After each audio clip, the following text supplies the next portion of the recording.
tens of thousands of loans. Pretty complicated deal. And that's coming out of the Department of Education immediately, and it's going to be headed up by Kelly Loeffler at SBA, and they're all set for it.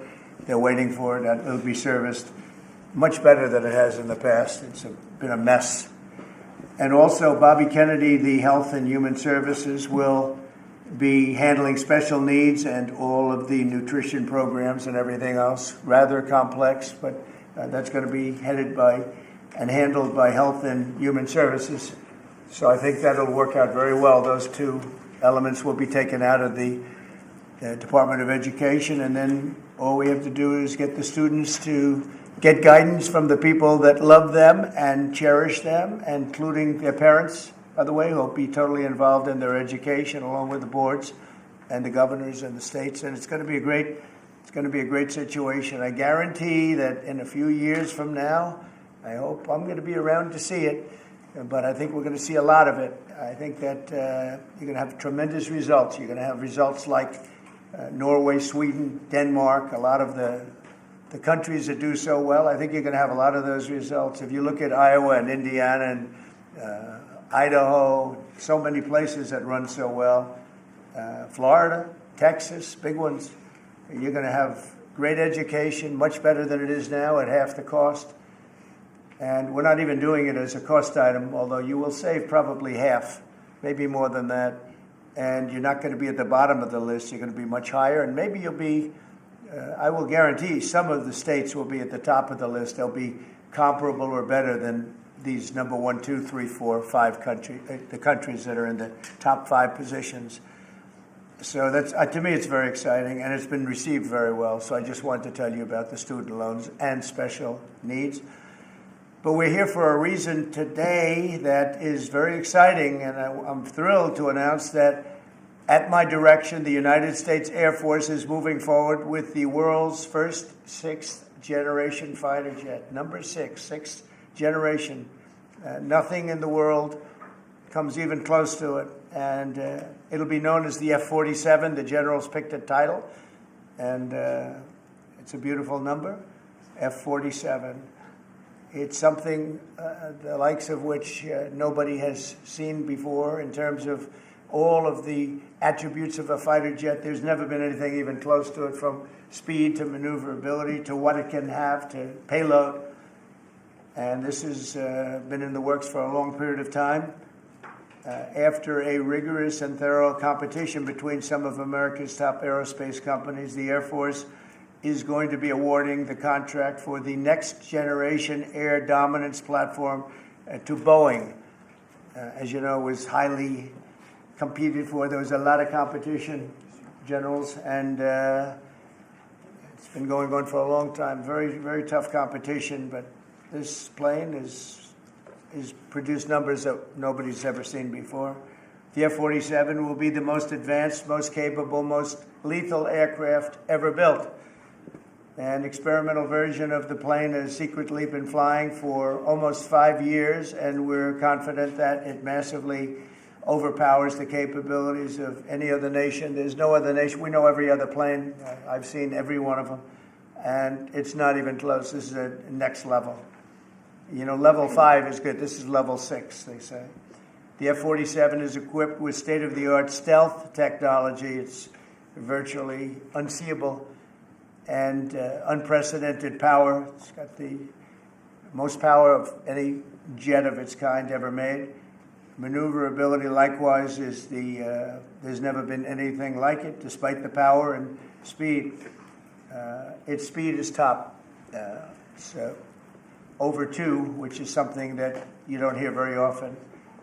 America's enemies will never see it coming. Hopefully we won't have to use it for that purpose, but you have to have it. And if it ever happens, they won't know what the hell hit them.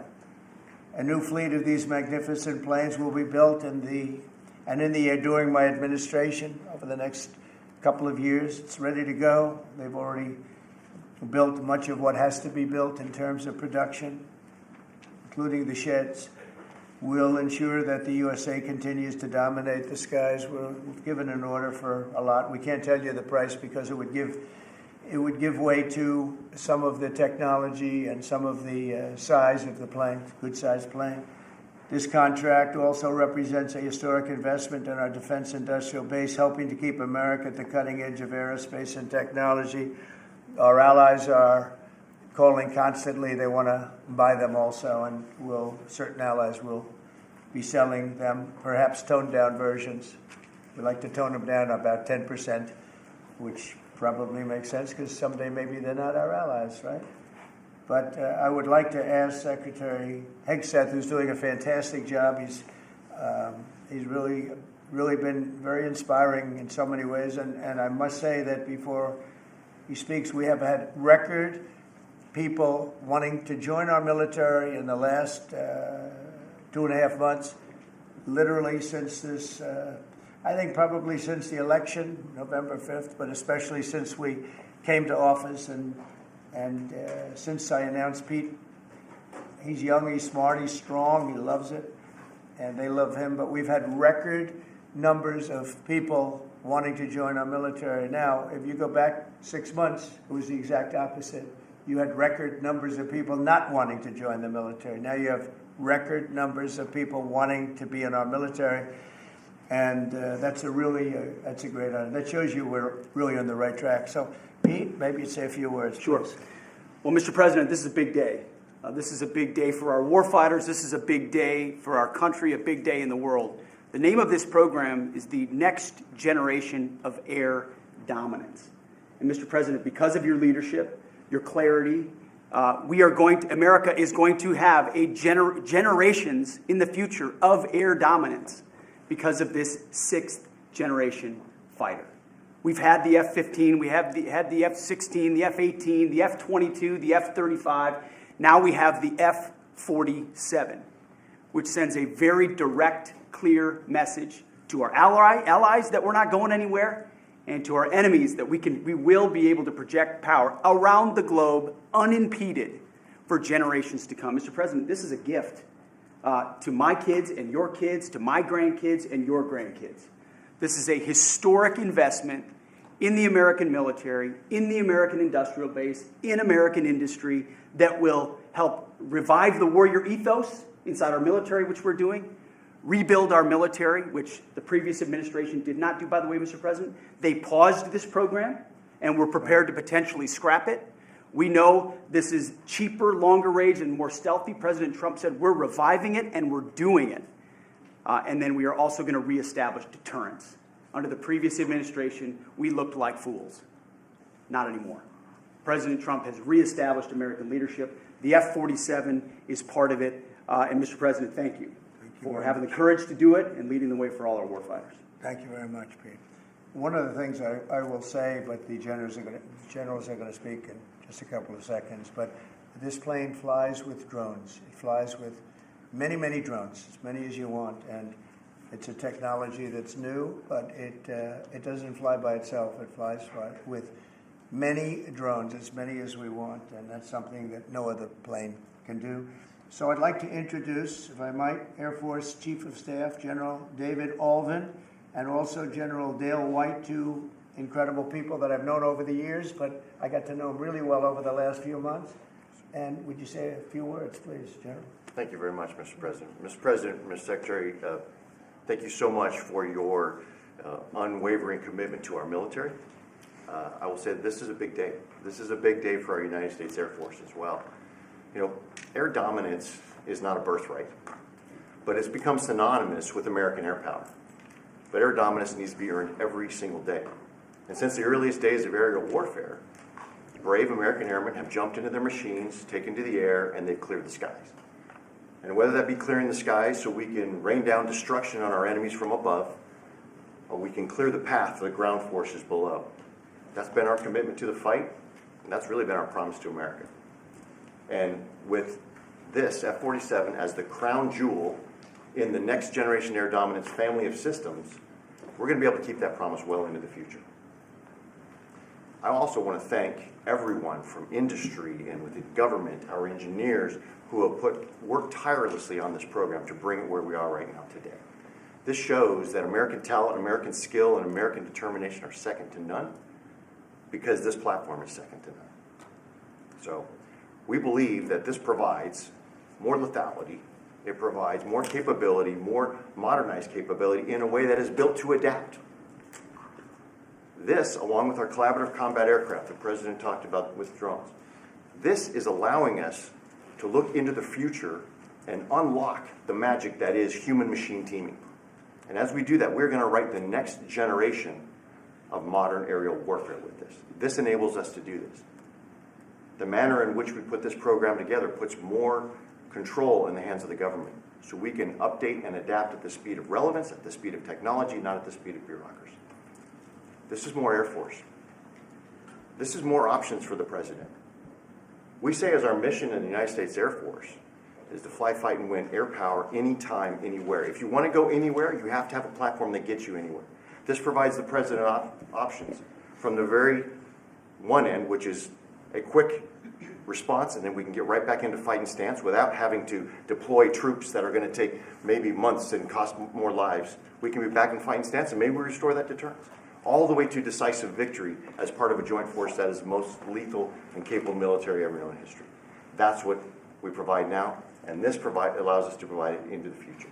It's more deterrence, more capability. It's what peace through strength looks like into the future, Mr. President. And so we're very proud to do that. And all we can say is, on behalf of the United States Air Force, let's deliver. Thank you very much. Thank you, General.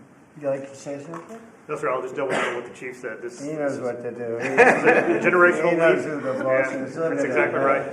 Air superiority is what it's all about, and this is what we'll deliver. That's great. Thank you very much. Great job. We've worked together long and hard on this, and this was a big secret. In fact, we don't show too much of the plane for that reason. You see what we show? You see how beautiful that is, but that's just a very small part of it. Sure. I wasn't surprised. I was wondering how much are you going to show when they came in with that. You see a wheel in the front? That's about it. Any questions? Mr. President President, Trump, Peter? is 80,000 pages of documents is a lot to sift through. Yeah. Can you just tell us who killed Kennedy? Well, I was given the task of releasing that because many presidents have gone through it and they haven't released. And I said, release. We even released Social Security numbers. I didn't want anything deleted. They said, sir, what about Social Security? People long gone, but they're long gone, so I can't imagine. But I said, if you don't delete it, if you do delete it, we have people are going to say, why did you delete it? There's something in there. So we gave Social Security, we gave everything. And the rest is for you to look at, Peter. You're going to see whether or not you see anything. But we've given it. We're doing it with Dr. Martin Luther King, too. They're preparing all of that. They're going to release everything. And whoever else they want. I mean, we have nothing. We really have nothing to hide. We shouldn't have. When a lot of time goes by. But with the Kennedy files in particular, they were going crazy on them. I don't think there's anything that's earth-shattering, but you'll have to make that determination. In those, it's 80,000. It's actually 88,000, and we have some additional things, as you know, come out today. And for that, you can go to the offices and you can see whatever you want to see. Everything is out there, totally open. The additional stuff is available later on today. You go over to the offices and you can have it immediately. And you'll make a determination. And on something else, these Tren de Aragua guys, because of your executive order, they are designated as foreign terrorists. Yeah. If ISIS or Al-Qaeda foreign terrorists were operating here in the United States, cops would probably be shooting first and asking questions later. And so what is the difference between terrorists, between somebody like an ISIS or an Al-Qaeda operative versus a MS-13 or Tren de Aragua? Well, these are people that focus on destroying people in their homes. They're not as international in that sense. They're a group of thugs. They come from Venezuela. They come from the prisons of Venezuela. They're very, very dangerous people, but they didn't look so dangerous when the guards took care of the situation from El Salvador. And I want to thank the president. He's a friend of mine. He's done a great job. But I just can't imagine that the Democrats are taking this issue where they want to have them back. So now they have men playing in women's sports. They have transgender for everyone. They have open borders. They have all of their crazy policies that are, I think, 95-5, not 90-10, okay? And their new policy is, let's bring Trinidad back into our country. Let's bring the worst. These are the worst gang members there are. They looked amazingly frail, though, by the way they were handled. It's very amazing. You know, they weren't, when they were in Colorado cutting the fingers off a man because he made a phone call to the police, they seemed a lot tougher then than they did when they were having their heads shaved and they were in shackles. They're tough people. They're bad people. We don't want them in our country. We can't let a judge say that he wants him. You know, he didn't run for president. He didn't get much more than 80 million votes. And we just can't let that happen. It'd be so bad for our country. I won on the basis of getting criminals out of our country that were let in. It was called unforced error. They were let in by Biden, incompetently let in, and let in by the millions, actually. 21 million people. I believe it's 21 million. And that's not even including the gotaways, but these are rough people. We want them out of our country. And I won the election based at least partly on that, and that's a big part, yeah? Mr. President, there's something several. I don't know if you saw this. Tim Walz is now saying about Trump supporters, and forgive me, I'm just reading a quote from Tim Walz, I think I could kick most of their ass. Oh, boy, he'd be in trouble. Is there any way to know? Well, he's a loser, you know, I mean, the guy's a loser. He lost an election. He played a part. You know, usually a vice president doesn't play a part, they say. I think Tim played a part. I think he was so bad that he hurt her. But she hurt herself, and Joe hurt them both. They didn't have a great group, but I would probably put him at the bottom of the group. Have you heard that Biden wants to get back involved for Democratic politicians, fundraising and campaigning against your policies? I hope so. Mr. President, there are several families. Mr. President, there are families from some of the Who are you people. with? I'm with La Nación newspaper from Argentina. There are families from some of the people that were on those flights to El Salvador that claim that they're not criminals, they're not members of Trinidad, of MS-13. What can you tell them, and what guarantees can you give them that everyone in those planes were actual criminals, terrorists, as you said? Well, I was told that they went through a very strong vetting process, and that that will also be continuing in El Salvador. And if there's anything like that, we would certainly want to find out. But these were a bad group. This was a bad group, and they were in bad areas, and they were with a lot of other people that were absolutely killers, murderers, and people that were really bad with the worst records you've ever seen. And but we will continue that process, absolutely. We don't want to make that kind of a mistake. Is the U.S. planning to give up the position of NATO's Supreme Allied Commander, and if so, why? NATO is something that I saved. NATO was gone until I came along. In fact, the previous Secretary General, very good man, both of them are good. The current man is fantastic. But both of them have said, if it wasn't for Trump, you wouldn't even have a NATO, because we were paying the cost of almost all of the countries. And now they're paying. I said, we're not going to do this. We're not going to continue. You hurt us on trade. You do bad things on trade. And then on top of it, we're supposed to pay for your military. And because of what I did, hundreds of billions of dollars flowed into NATO by countries that just weren't paying. They were delinquent. They weren't paying their bills. So NATO is solid. They're strong. But they have to treat us fairly. Are we going to give up the... Because, look, without us, NATO's not the And same we're giving- thing. we're And I giving- can tell you, I've been having very good discussions, as you know, with President Zelensky and with President Putin. And President Putin will tell you that without the United States, he wouldn't be worried. But he is worried when the United States is involved. And I have to tell you, I've dealt very well with both gentlemen, and we have, I think we have the confines of a deal. I hope we have the confines of a deal. I'm doing it for two reasons. Number one, and by far most importantly, thousands of young people, and they're not American people, they're Russian and they're Ukrainian, are being killed every week, thousands a week. And also the United States has paid, because of Biden, $350 billion on a war that should have never happened. If we had a competent president in this sitting right here, that war would have never happened. It would have absolutely never happened with me. And it didn't happen. For 4 years it didn't happen. Mr. President, do you think you have the authority, the power to round up people, deport them, and then you're under no obligation to a court to show the evidence against them? Well, that's what the law says, and that's what our country needs, because we were, unfortunately, they allowed millions of people to come into our country, totally unvetted, totally unchecked. So you ought to ask, did he have the authority to allow millions of people? Did Biden have the authority to do something that's unthinkable? Have open borders where millions of people poured into our country, totally unvetted and totally unchecked, just as you would say. And many of those people were criminals. Many of them were from jails and prisons and mental institutions and gang members and drug dealers and very dangerous people. Many were murderers. We have 11,088 that we know of murderers they murdered. Of that number, at least half killed more than one person. They're in our country. They're in a location near you. Biden allowed that to happen to our country. And there's people that really ran the country.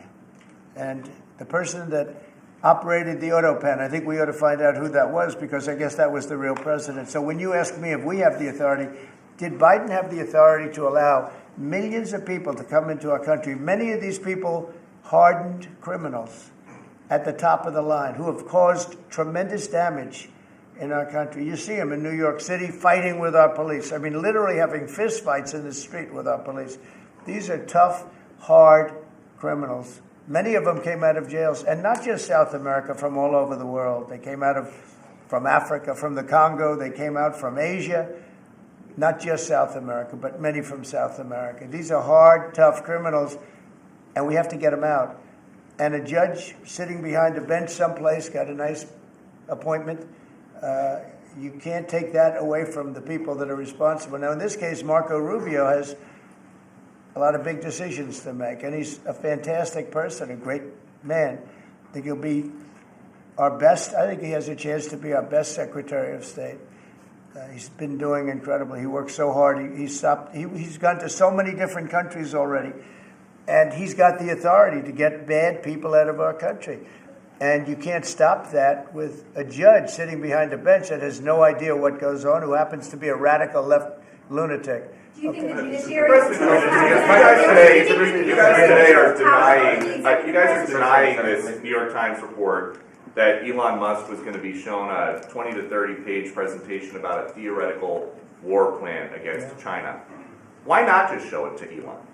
Because I don't want to show it to anybody. You know, you're talking about a potential war with China. Now, I deal with these people all the time, and I'm dealing with Pete. I'm dealing with these gentlemen on numerous different airplane purchases, and I think they're all going to be great. But I don't want other people seeing potential war with China. We don't want to have a potential war with China, but I can tell you if we did, we're very well equipped to handle it. But I don't want to show that to anybody. But certainly you wouldn't show it to a businessman who is helping us so much. He's a great patriot. He's paying a big price for helping us cut costs, and he's doing a great job. He's finding tremendous waste, fraud, and abuse. But I certainly wouldn't want, Elon has businesses in China, and he would be susceptible perhaps to that. But it was such a fake story. The New York Times is just as fake as CNN and MSDNC. And anybody read that story, people laughed at that story. Who would do such a thing? And the first thing I did is I called Susie and I called Pete. I said, is there any truth to that? And they said, it's ridiculous.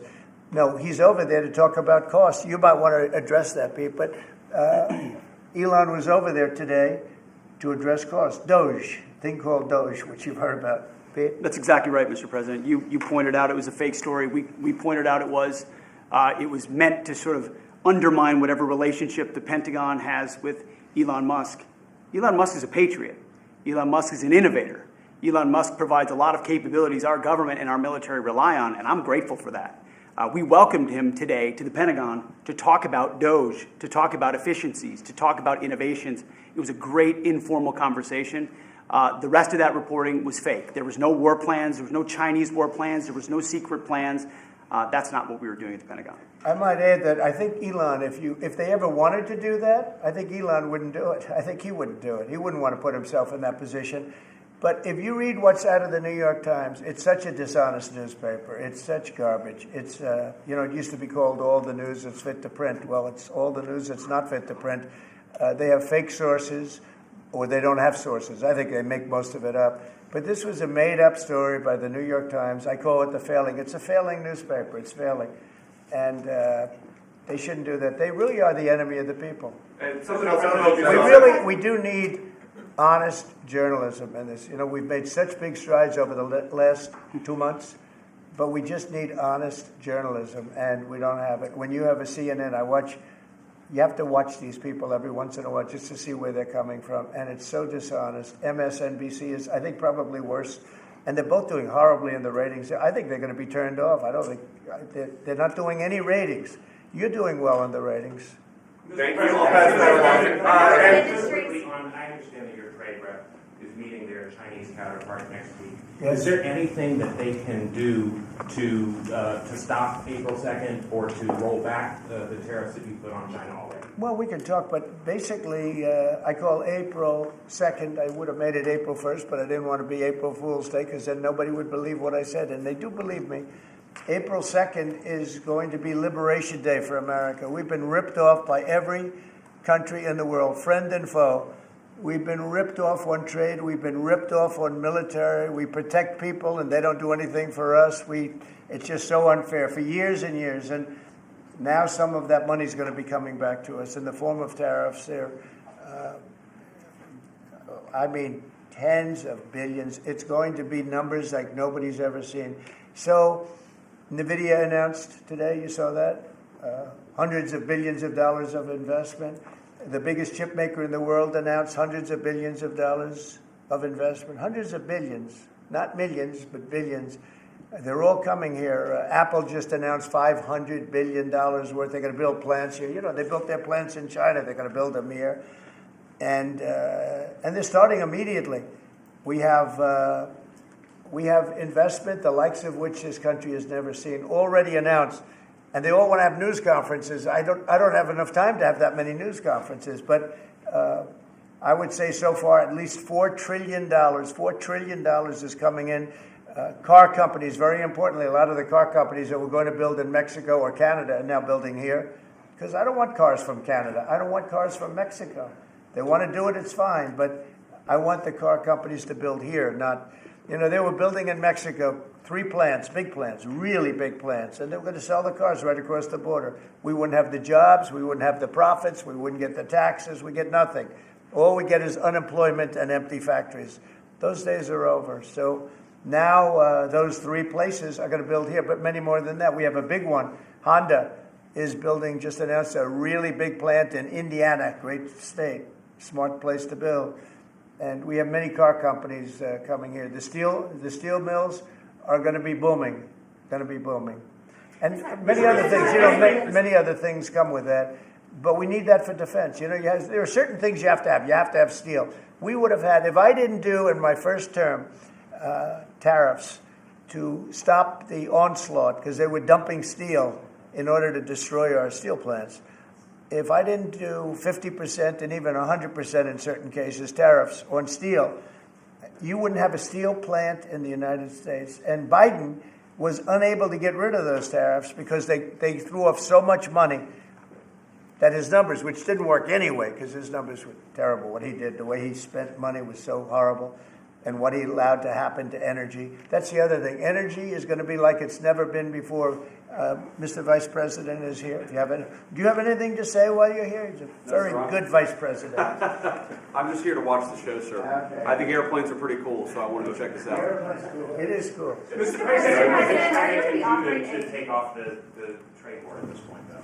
Well, I'll be speaking to President Xi. I have a great relationship with him. We're going to have a very good relationship. But we have a $1 trillion deficit because of Biden with President Xi. More than that. I mean, I've heard $1.2 trillion. We have a deficit. And I've explained that to President Xi. We also have a problem where he's allowing fentanyl to be sent into Mexico and then cross the border and, killing. I think the number is much higher than the 125, 115. I think it's closer to 300,000 people a year. And so that's a problem. But they have They have a tremendous surplus against the United States, and we don't want that. Mr. President, why do administrations brings power? A number of industries have come to you asking for exemptions on tariffs. Is that something that is under consideration by you? Well, people are coming to me and talking about tariffs, and a lot of people are asking me if they could have exceptions. And once you do that for one, you have to do that for all. So, I mean, generally, I did something interestingly during 2 weeks ago. I gave the American car companies a break because it would have been unfair if I didn't. And everybody said, oh, he changed his mind on tariffs. I didn't change my mind. I helped our, sort of big three, big four. I helped some of the American companies. And instead of taking it properly, they said, oh, he changed it. I don't change. But the word flexibility is an important word. Sometimes there's flexibility. So there'll be flexibility. But basically, it's reciprocal. So that if China is charging us 50% or 30% or 20%, and I don't mean China, I mean anybody, any country, Canada. Nobody knows that Canada is charging our dairy farmers. They have 270% tariffs. Nobody knows that. Nobody knows that. They have up to 400%. They have a couple of tariffs at 400%. Nobody knows that. Nobody talks about that. And remember, with Canada, we don't need their cars, we don't need their lumber, we don't need their energy, we don't need anything from Canada, and yet it costs us $200 billion a year in subsidy to keep Canada afloat. So when I say they should be a state, I mean that. I really mean that, because we can't be expected to carry a country that is right next to us on our border. It would be a great state. It would be a cherished state. The taxes for Canadian citizens would go down in less than half. They don't spend money on military because they think we're going to protect them. There are many things that they do, like icebreakers. They want us to provide icebreakers for them. Oh, that's wonderful. So the Canada, they're very tough traders too. I want to just tell you, of all the people, they're tough traders. They trade very tough. And, the expression I use is, some people don't have the cards. I used that expression about a week and a half ago, right? Somebody was negotiating who didn't have the cards, who's now, I think, saying that he wants to do it, and I think we're going to have a big deal on that very special something. We got to make a deal on that. But Canada has been a very nasty negotiator against the United States, took advantage of the United States for a long time. But nobody knows that they were getting 270% tariffs on dairy products. And I don't think I've heard you say this in all of the talk about Canada becoming the 51st state. Are you concerned that if they became the 51st state, they would be a very, very blue state? Very, very big and very, very blue. No, there might be, but it would, you have that artificial line that goes, that straight artificial, that looked like it was drawn by a ruler. Somebody with I don't mean a ruler like a king, I mean like a ruler, this way. And it's just an artificial line that was drawn in the sand or in the ice. And can I tell you, Peter, just, you add that to this country, what a beautiful landmass, the most beautiful landmass anywhere in the world. And it was just cut off for whatever reason. It would be great. Now, is it liberal? Maybe. But, a conservative, until I got involved, because I don't care who wins up there. I frankly probably would do better with the liberal than the conservative, if you want to know the truth. But just a little while ago, before I got involved and totally changed the election, which I don't care about, probably it's to our advantage, actually. But the conservative was leading against, I call him Governor Trudeau. The conservative was leading by 35 points. So I don't know about that. I think Canada is a place like a lot of other places. If you have a good candidate, the candidate's going to win. And I don't know if you've seen this, but the two astronauts that you just helped save from space, they didn't get any overtime pay for all that extra time. They got $5 a day per diem. Oh. For 286 days, that is $1,430 in extra pay. Is there anything the administration can do to get them, to make them whole? Well, nobody's ever mentioned this to me. If I have to, I'll pay it out of my own pocket, okay? I'll get it for them. I'll take care of that. I like that. I think I'll pay it right out of my... Is that all? That's not a lot for what they had to go through. And I want to thank Elon Musk, by the way, because think if we don't have him. You know, there's only so long, even though they're in the capsule up there, that the body starts to deteriorate after 9 or 10 months and gets really bad after 14, 15 months with the bones and the blood and all of the things that you've been reporting on very well. And if we don't have Elon, they could be up there a long time. Who else is going to get him? And I just want to thank him. He's going through a lot, what they're doing to him. And these people are going to be caught, and they're going to be caught, and they're going to be prosecuted. And from what they tell me, I see this just by watching your programs and reading the news, but from what they tell me, they could get 20 years in jail, and they'll get it. I'll tell you, there's going to be no leniency, and there'll be no pardons.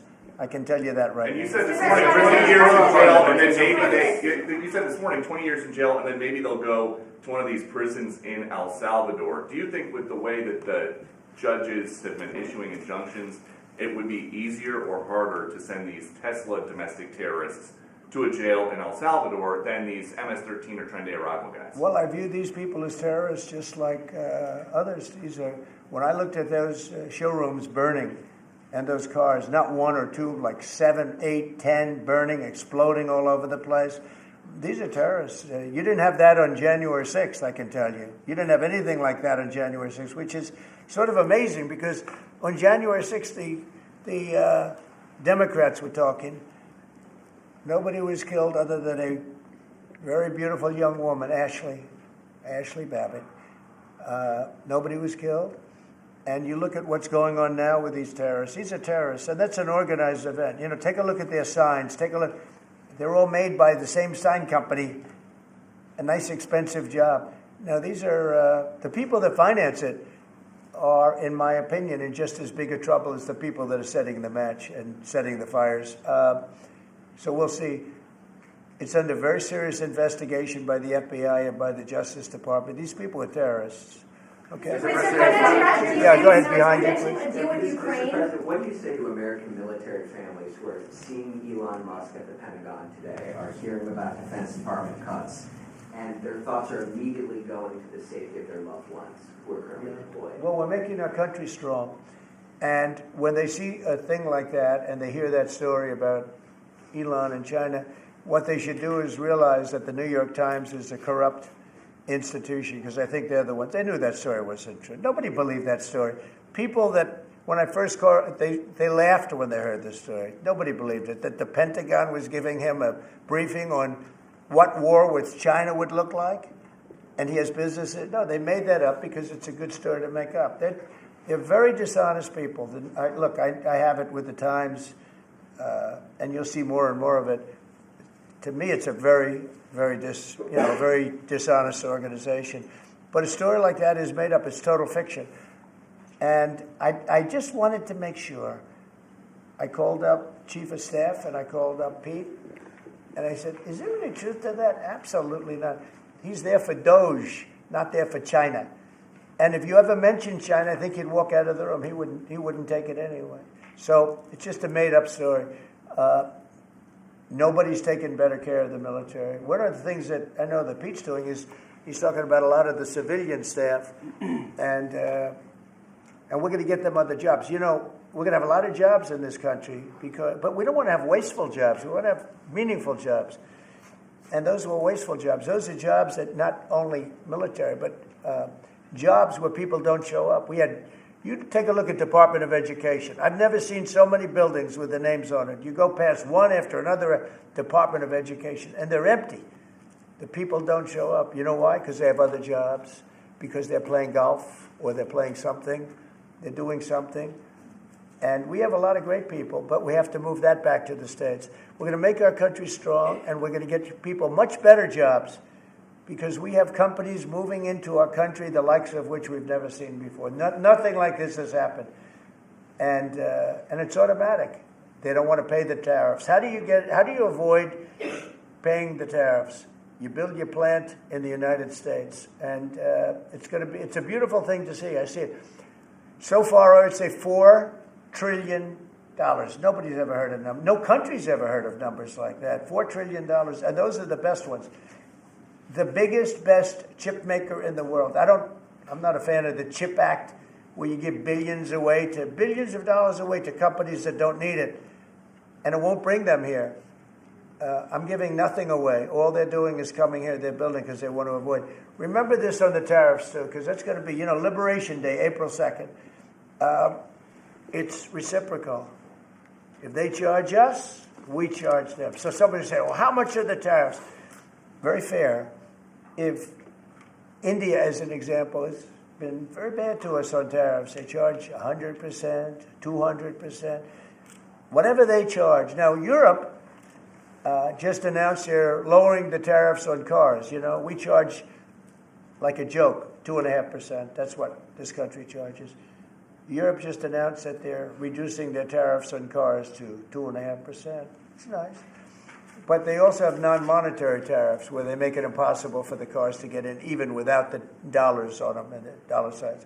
It's called the non-monetary tariff, where they put on controls where no matter what happens, because they don't want cars, they don't want the American car in their market. And yet they send us millions of cars. They send us big agriculture. They don't want our agriculture. They don't want anything from us. European Union's very tough. But now it's fair. So whatever they do to us, we do to them. As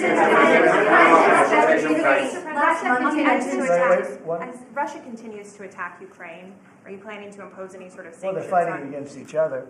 I think we're going to have... We have a ceasefire on a lot of areas, and so far that's all held very well.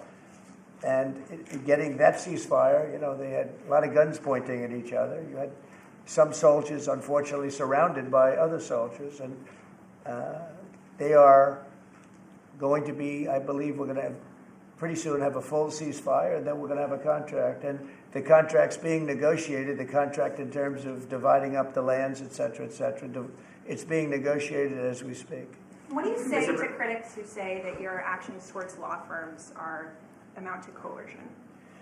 Well, the law firms all want to make deals. You mean the law firms that we're going after, that went after me for 4 years, ruthlessly, violently, illegally? You mean, are those the law firms you're talking about? They're not babies. They're very sophisticated people.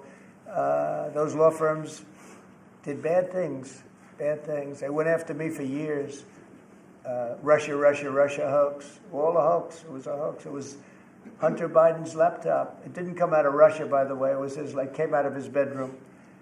It was all a hoax, developed by Democrats. Hillary, I don't think Biden did, because I don't think Biden knows what the hell he's doing, frankly, based on everything I see. I've seen things since being here that are so sad. What he's done to this country, what he and they did to this country, those people that surrounded him, who, by the way, are radical left but smart.